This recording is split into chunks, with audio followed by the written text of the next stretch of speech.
Joining us now on the River Islands guest line, 3-time World Series champion and yes, author I'll ask him a question. of Built for the Storm, Weathering the Storms of Life with Grit, Faith, and Determination. Yeah, Jeremy, we'll bring you right into the conversation. Yeah. We're talking about this 49ers right now, right? Because training camp's starting. There's been a lot of injuries. There's been a lot of talk about this electronic substation that they practice next to, causing a lot of these injuries. Now, there's been refuted reports. They've done studies, according to John Lynch, the general manager. Nothing to see here. I'm not going to ask him about that. I want to ask about this. I'm just giving him the for background. Ball players. Yeah. No, for ball players. You're a former ball player for a long, long time. And you hear about these ailments, these occupational hazards. What is something, and I'm not asking you to woe is me, but it's like serious. Like you've talked a lot about things that you've gone through in life. What's something that might be a physical occupational hazard that you have from your playing days to this day? Black screen. We'll get him back in a second. No. The question was so good. The substation is struck again. He wanted no part of it. They knew we were talking about them. It's becoming self-aware. Skynet. I mean, he was loving the conversation, though. He had a big smile on his face. So we'll get him back in a second. Jeremy, well, it's a fair conversation because, dude, I think about pitchers just in general that pitch a long time. I was like, your shoulder 100% has got to be messed up and hip and your knees. My buddy Anthony Ray, he pitched for the A's and in their organization a long time. His hip shot. He goes, I need a new hip. That's literally what he was saying. He's like, I literally need a new hip. We got him back. He's 45 years old. Did you hear the question at all, Jeremy, from Chasky? Like an occupational hazard from a former athlete. Yeah, explain it again because my phone was tripping out and I was like, I don't know what's happening. Everybody always ask me one more. Yeah, we my dad was a plumber for many, many years, and his hip, he needed a replacement when it was all said and done because that's part of the job. And you don't think about that when you're 25, but when you're 75, and you're walking around with a bum hip and a bum knee, what are there some physical ailments from your playing days that affect you to this day? I honestly got lucky with that. I don't have it. I mean, I did have weird injury. I had the weird injuries, right? I didn't have like the normal baseball injuries. The only thing I can tell you is like, when I had groin reconstruction surgery in 2013, I think, when I snapped my groin off my lower ab and I had to have it restructured at the end of the season. That's the only thing, but it doesn't really cause me problems except when I do certain lifts, right? But I keep working out. And so it fatigues quicker, stuff like that. But I really don't have any. I have been very lucky. I don't wake up with aches, pains. Sometimes I get shooters down my arm, just nerve stuff, but nothing that would debilitate me or cause me to have any kind of late surgeries. My knees are great. I ended my career with 2 knee braces on, and my knees are better now than when I played. So like for me, I'm fortunate that way, but I do know a lot of guys that because of I love the guy. He's great, but I saw Todd Helton in the Hall of Fame when I went to play in the Hall of Fame game, and he was there. He's a teammate of mine.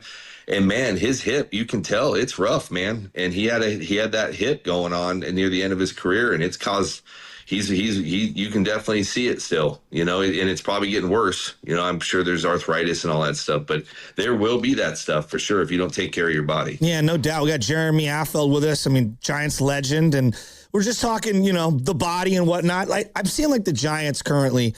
And you got Randy Rodriguez is having Tommy John. Bayo hurt his arm to begin the year. Hayden Birdsong having Tommy John. The UCL injury for McDonald currently.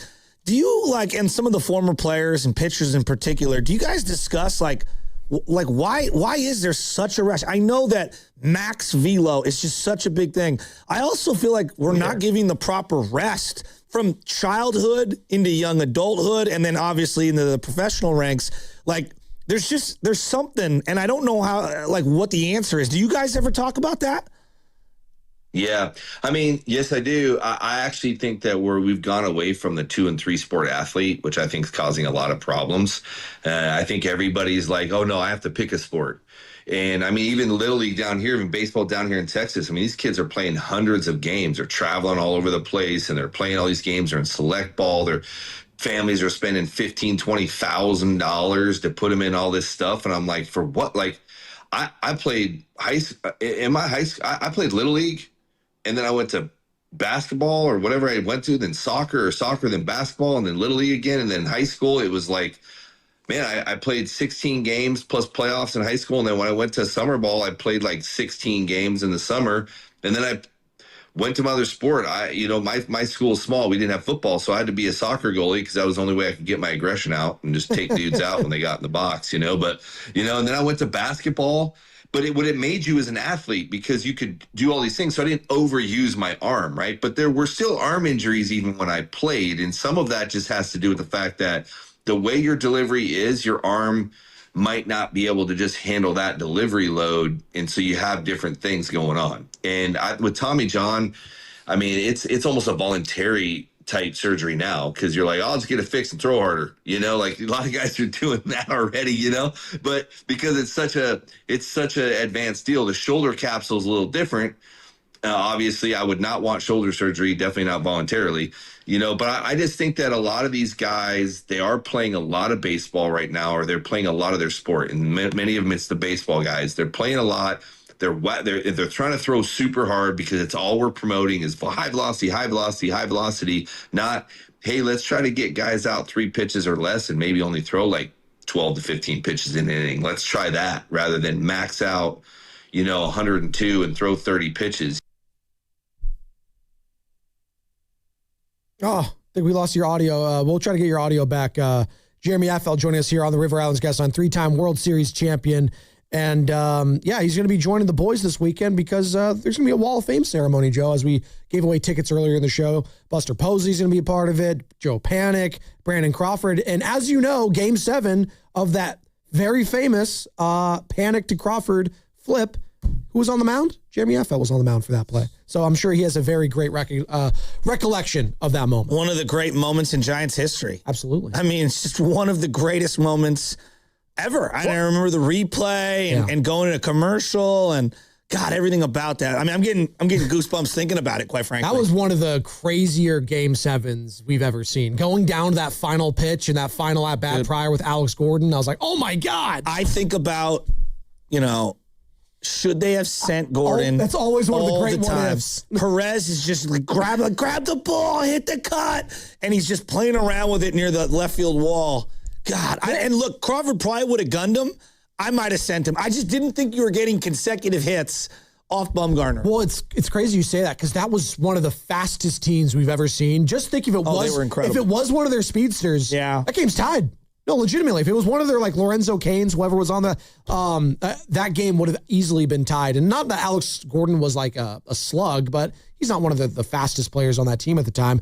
We got him back right now. Jeremy Affeldt joining us on the River Islands Guest Line. And Jeremy, we're just talking about, that crazy Game 7 in Kansas City. Oh, yeah. And just you being on the mound for one of the greatest, relay flips we've ever seen when it was Panic-to-Crawford, getting that out. Just take us through that moment in that game. It is one of the greatest what-ifs, too, is that Alex Gordon, should he have ran, should he not have, we'll always think about.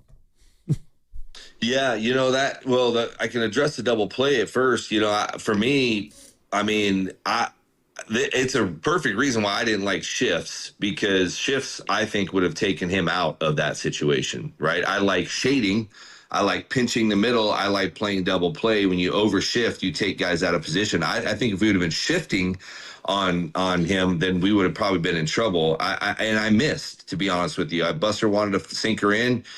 I threw a sinker inner half. I mean, he could have hit that a long way. And he did hit it hard. He just hit it on the ground first.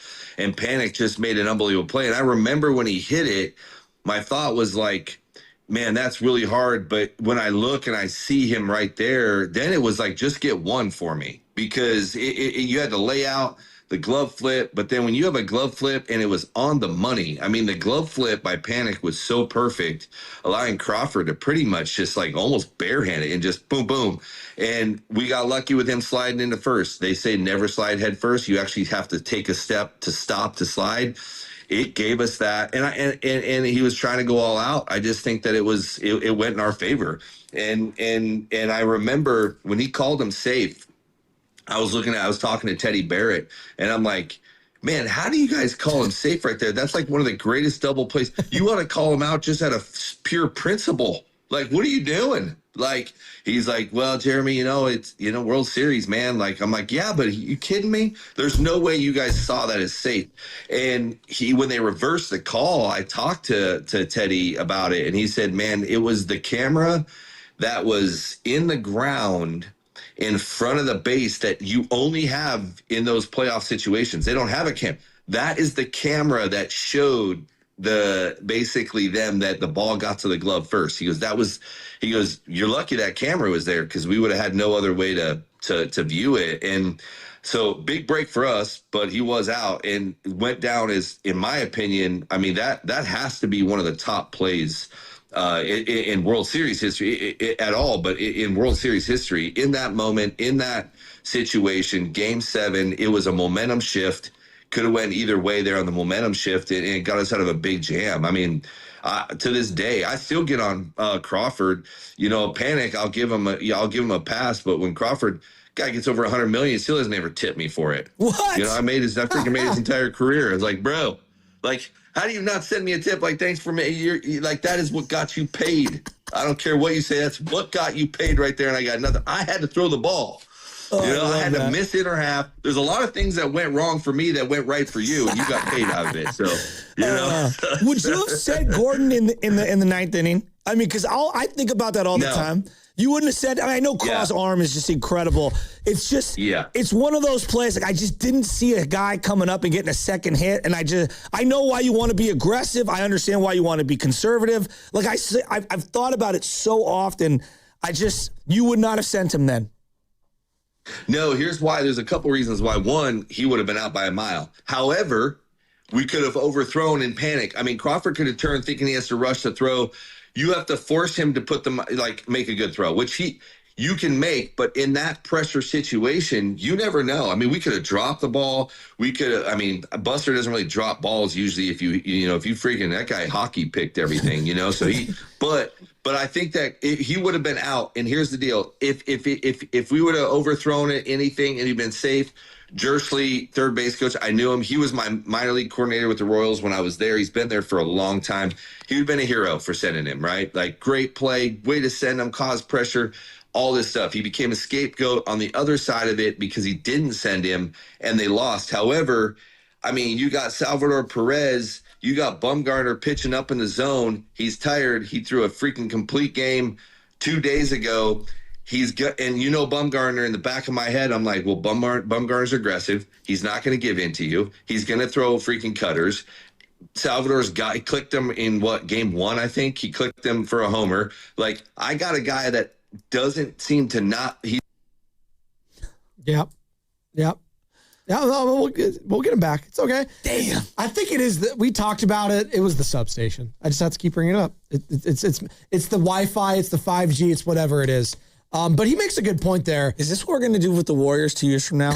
Go back in time and talk about what happened in 2014? Joe, we're doing it now. I know. We just talked. I'm so excited. I have an ear-to-ear smile on my face hearing him break down Game 7. Salvador Perez is still killing the Giants. He was doing it a couple weeks ago for the Royals. Jeremy, it's all good. I love hearing these stories, dude. Unbelievable. I live for these stories, dude. Oh, man.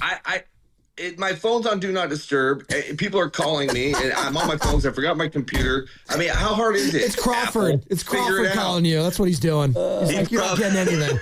That's ironic because my wife is FaceTiming me now in the middle of my show. What does she do? She knows you're doing this. I don't know. Yeah. Crawford's calling. Like, I got a tip for you. So